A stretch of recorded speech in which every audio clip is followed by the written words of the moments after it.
left Athens and went to Corinth.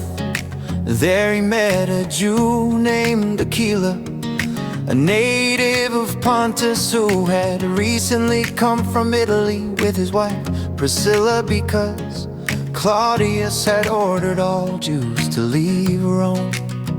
Paul went to see them, and because he was a tent maker as they were, he stayed and worked with them.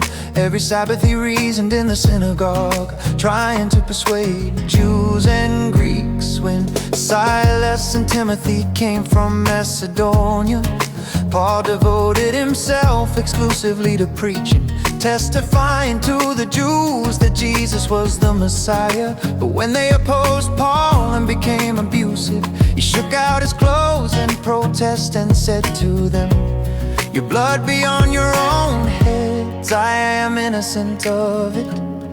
From now on I will go to the Gentiles."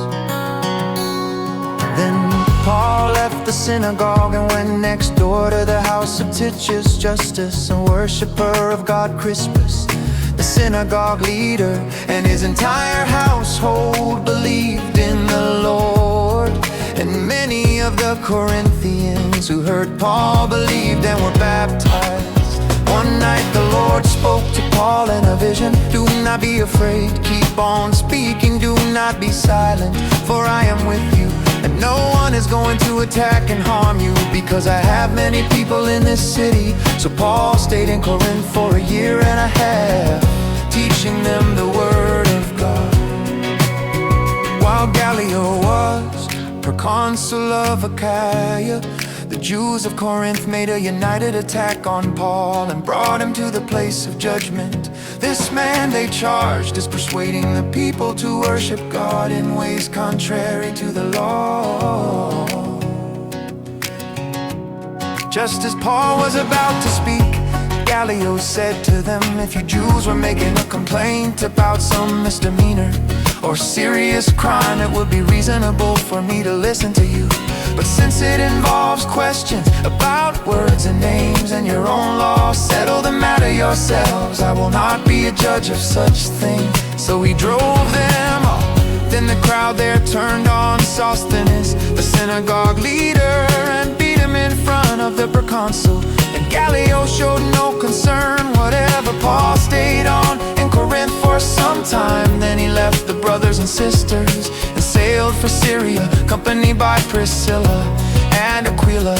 Before he sailed, he had his hair cut off at Century, 'cause of a vow he had taken.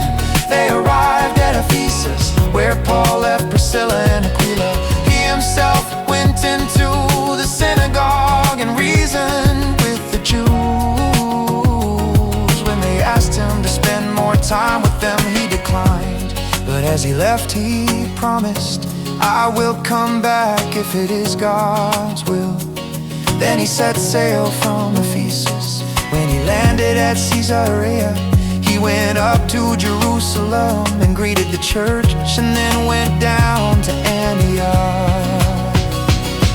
After spending some time in Antioch, Paul set out from there and traveled from place to place throughout the region of the Galatia and Phrygia, strengthening all the disciples. Meanwhile, a Jew named Apollos, a native of Alexandria, came to Ephesus. He was a learned man with a thorough knowledge of the scriptures. He had been instructed in the way of the Lord, and he spoke with great fervor and taught about Jesus accurately, though he knew only the baptism of John. He began to speak boldly in the synagogue. When Priscilla and Aquila heard him, they invited him to their home and explained to him the way of God more adequately.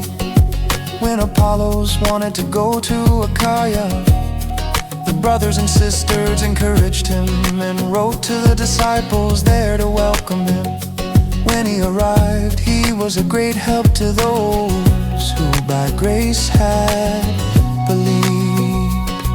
For he vigorously refuted his Jewish opponents in public debate, proving from the scriptures that Jesus was the Messiah.